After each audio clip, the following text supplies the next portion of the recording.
Our technology, it works on the oral microbiome, and it's completely safe and consumable. And so it doesn't require water. You can swallow it, which is ideal for astronauts, turns out. Right. Because, with no gravity, brushing or other things would be a little bit harder. Yeah, and there's no dentists in space. Yeah.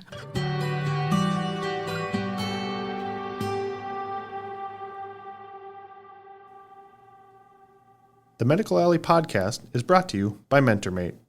For over 20 years, the healthcare industry's largest companies have trusted MentorMate to guide their vision while designing and developing innovative digital products. Whether you're powering a medical device, overhauling your back-end architecture, or reimagining your patient experience, MentorMate can help. The global team takes a personalized and in-depth approach to deliver secure solutions in all sectors of healthcare. With deep expertise in design, development, cloud, and software support, MentorMate helps healthcare clients administer state-of-the-art care through technology. Trusted guidance, global expertise, secure integration. MentorMate delivers digital transformation at scale. Learn more at mentormate.com.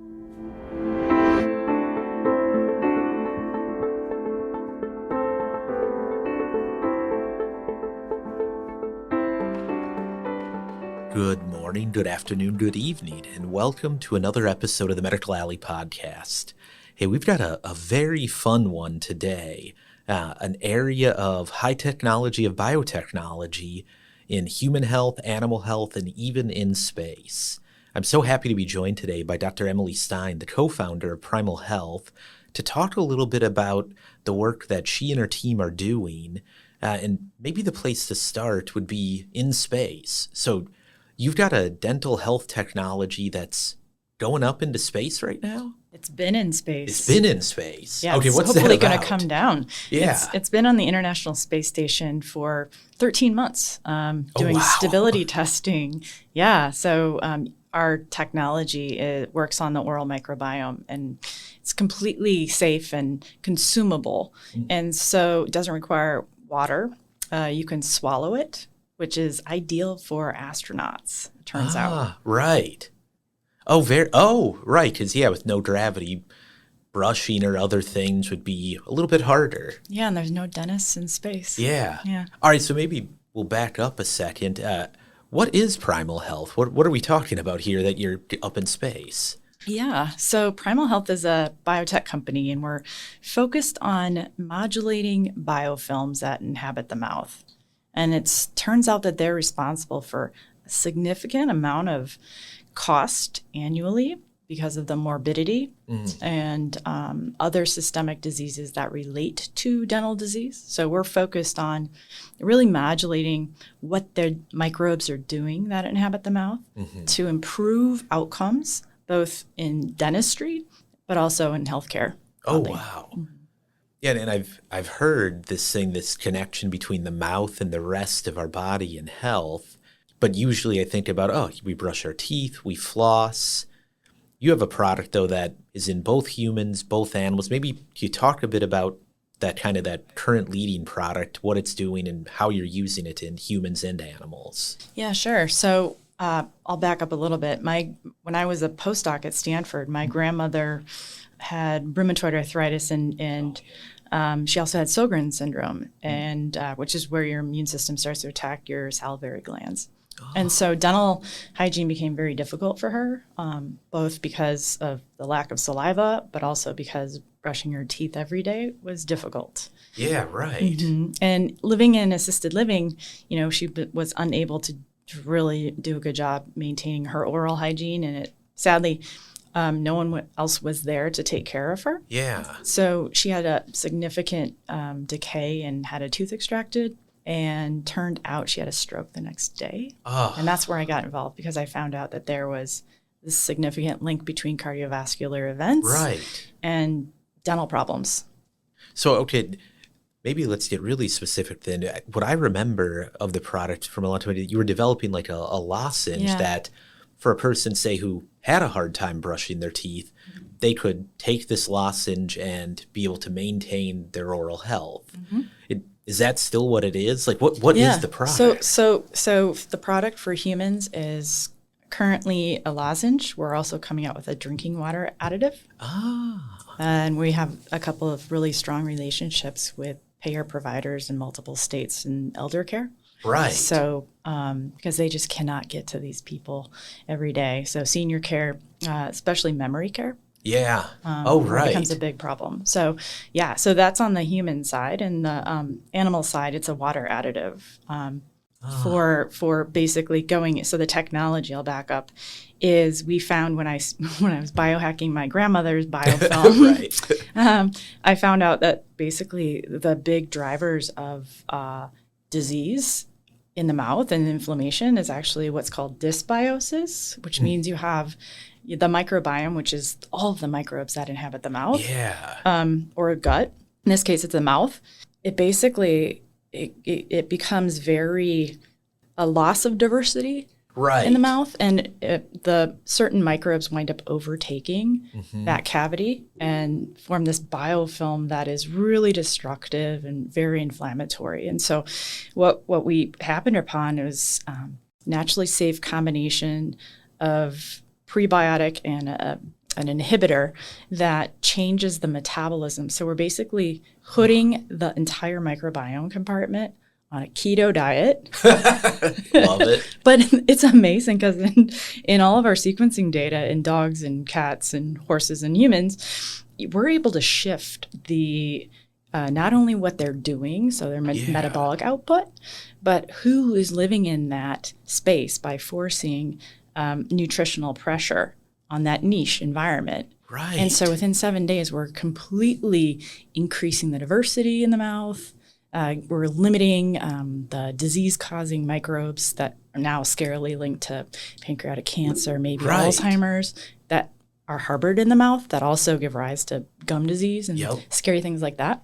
So it's not the sexiest topic, but it's one of the most important areas. Indeed. And I think incredibly important. You know, we've had rebiotics on the podcast before. Another one working in the microbiome space. And to me, that microbiome space reminds me a lot of where like heart pacemaking was, say, 50 years ago, where we realized we could use electricity to treat a condition. And over time, we came to realize there were so many other conditions in which electrical and now other forms of stimulation could treat the body, often related to inflammation. It feels like microbiome is at a similar point where we're rapidly discovering how many different health issues are related to it, and now innovators are coming up with ways to address it. And I'm curious, what else is in the pipeline, or what other areas might you be looking at? Yeah, so the oral microbiome has quickly taken us to derm. We're finding that the reservoir of a lot of MRSA and C. acnes, they're inhabiting the mouth, and there's a direct transference between the mouth and the skin. There's also about a 3 to 5 day delay in the transference of microbes from the mouth to the gut. So you can actually, by changing and modulating the microbiome in the mouth, we can have downstream effects. Right. In dogs for now, with IBS. Oh, wow. Yeah. And on our human side, the mouth is actually taking us into women's health. Oh, very interesting. Yeah. UTIs are indirectly linked to oral. Interesting. Yeah, seems to be. I mean, we're still at the very early stages. Right. But we're the signature and the metabolic changes we're driving in the mouth, we've actually done in human, demonstrated the same changes in the vaginal microbiome. Yeah. Oh, wow. Pretty cool. I got to say that downstream part of it is so fascinating, that for so long, like, medical innovation was really very direct. Mm-hmm. You know, hole in the heart, plug the hole in the heart. Mm-hmm. But how'd the hole get there? Right. And as we're finding more and more of these connections in the body, being able to treat the root cause issues, or more upstream, less invasive, I just find that fascinating. Oh, yeah. And the microbiome, I mean, when you think about humans in human health, I mean, we've co-evolved with the microbes for millennia, right? And now we're using antibiotics and antiseptics, and we're finding, oh boy, that wasn't a good idea, right? Yeah. And so because it really does drive, if you're, the hygiene hypothesis is really, I think, very predominant now, and in the amount of evidence suggesting that if you're too clean, Right. you lack that diversity and your inflammation creeps up. I mean, it's like the old parents' advice of, let the kid eat a little bit of dirt. Yes. Right? Like, make sure they have that exposure and build that diversity up. Yeah, absolutely. Yeah. Yeah. If I'm remembering right, you're a scientist by training and you're an entrepreneur now, still a scientist. What prompted making that switch from being in the academy to saying, hey, let's bring stuff out, let's develop new innovations, let's go in the entrepreneurial route? Yeah, so I really am driven to make change. I think I'm, call this a change maker. But yeah, my background is heavy duty academic microbiology, and then my postdoc was in rheumatology.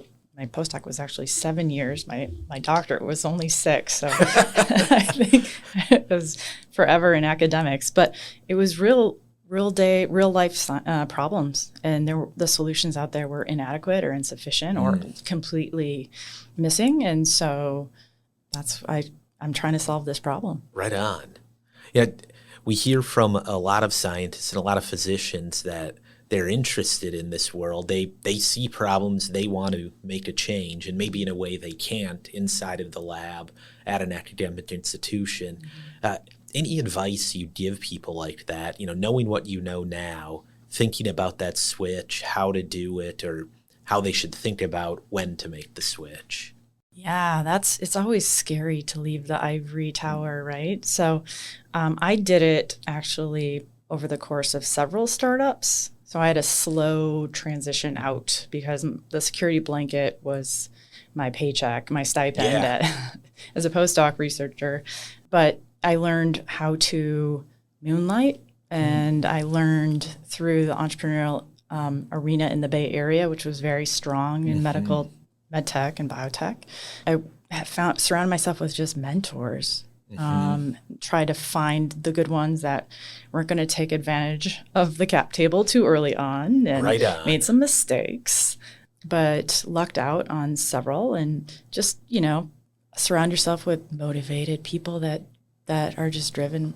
I mean, it almost sounds like create your own microbiome of an entrepreneurial community that, is conducive to moving in that direction. Absolutely. Any really good biotech hub like, San Diego, Boston, Twin Cities, Bay Area, Seattle, you really do have an ecosystem. Yeah. And it requires a good, solid ecosystem. I mean, as you've gone through that journey, I'm curious, have there been things that were unexpectedly or surprisingly difficult? Right? I think we all know the journey you're on is hard, to say the least. Were there things that surprised you along the way? Yeah. I think I've had to learn really the hard way how to date investors, if that before you marry them. And you don't think about it from that perspective as far as relationships, but you really need to date them for a little while before you take their money. Make sure they're comfortable with you and the team and the business plan and the maybe the uncertainty as far as exit and exit strategy when you're just a concept. Yeah. Or when you've actually reduced things to practice or you've got this prototype that's pretty solid, you just need to know their timeline and what they really are looking for. Because I realize some people think they know what they want to invest in, but they really don't know. Right. I had that exact conversation this morning with another entrepreneur where I'd asked them a similar question, and that's what they said. Like, early on, they went too fast into taking money from the wrong investors, not building relationships early before they needed the money, and didn't end up with the right team around their company to move it forward. And they figured it out, but it was a lot harder than it probably had to be. Like, it's almost that going slow to go fast. Yeah. I can, when I started Primal, I was literally doing the work in my kitchen in my apartment, doing high throughput screening. Oh, that's pretty cool. Well, you did, yeah. I bought. It's amazing what you can buy off of Amazon. Let me tell you, Amazon and eBay.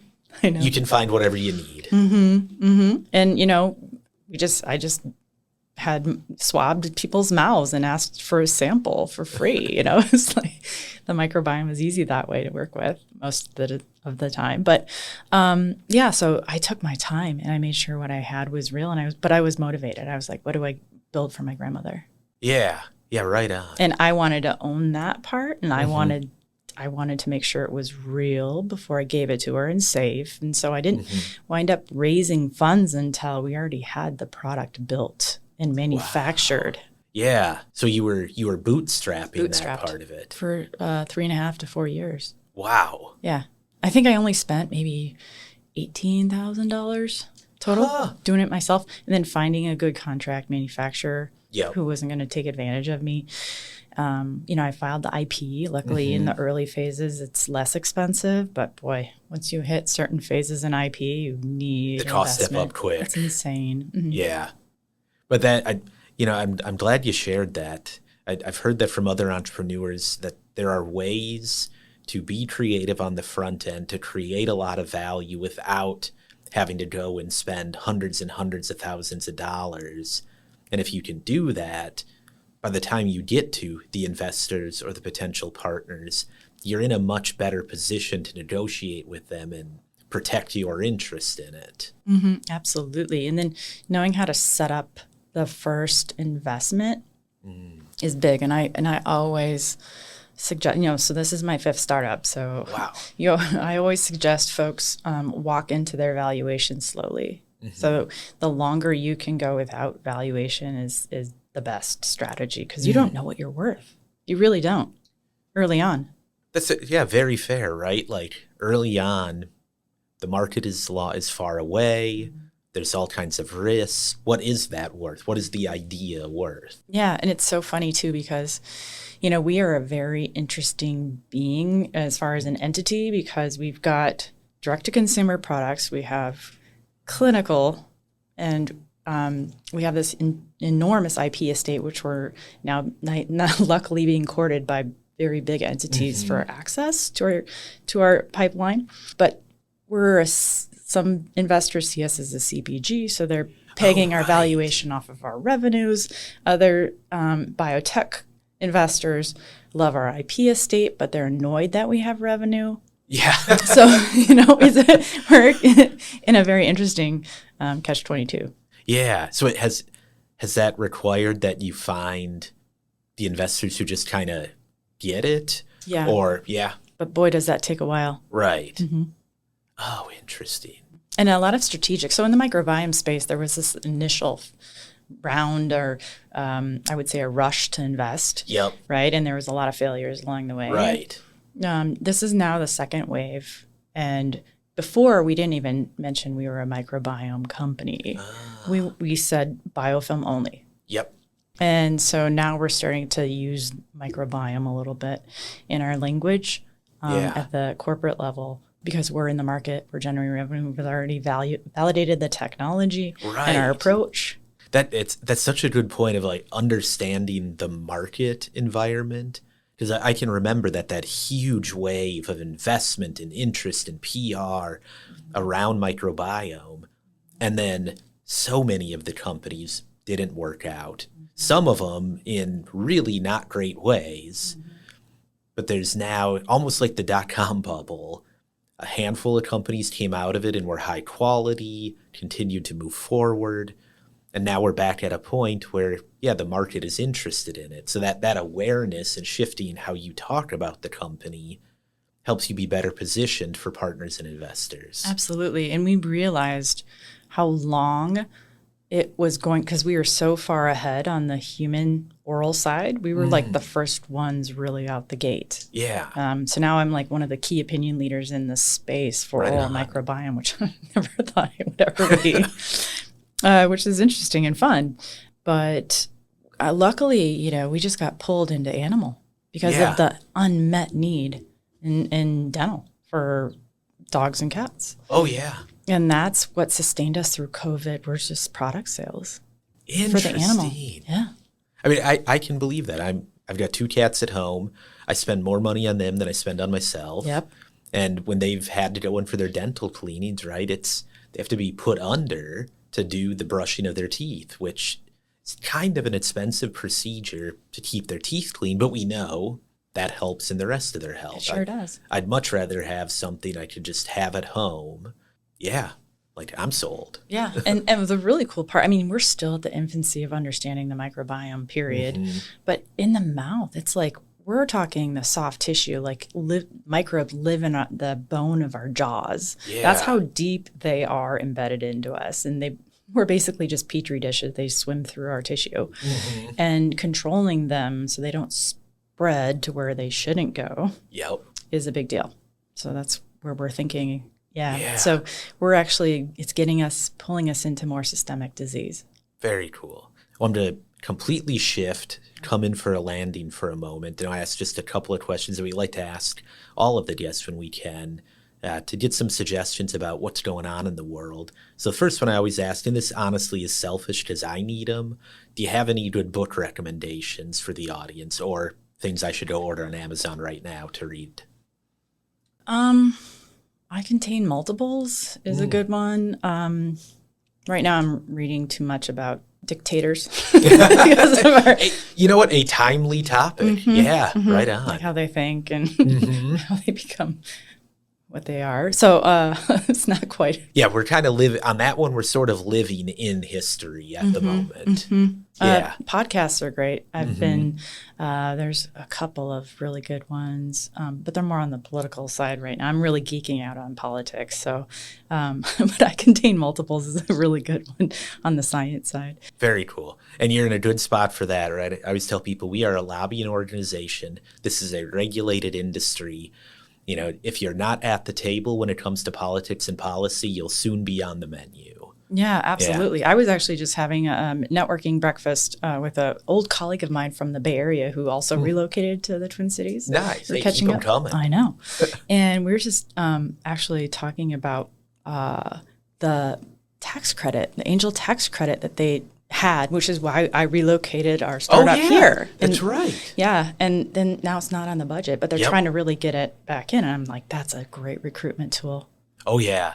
And listeners, if you're wondering about that, that remains on the Medical Alley agenda. We'll be lobbying for that in this upcoming session.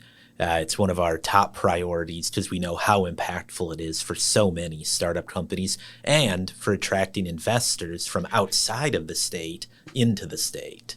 100%. The first 4 of my investors were from the Bay Area because of the tax credit. Right on. Love hearing that. Second one, your choice, best or worst advice you've ever been given relative to your business. Worst advice is listening too much to my board. Interesting. Best advice, I've been told by I used to be mentored by the gentleman who built the very first IV bag. What? Totally.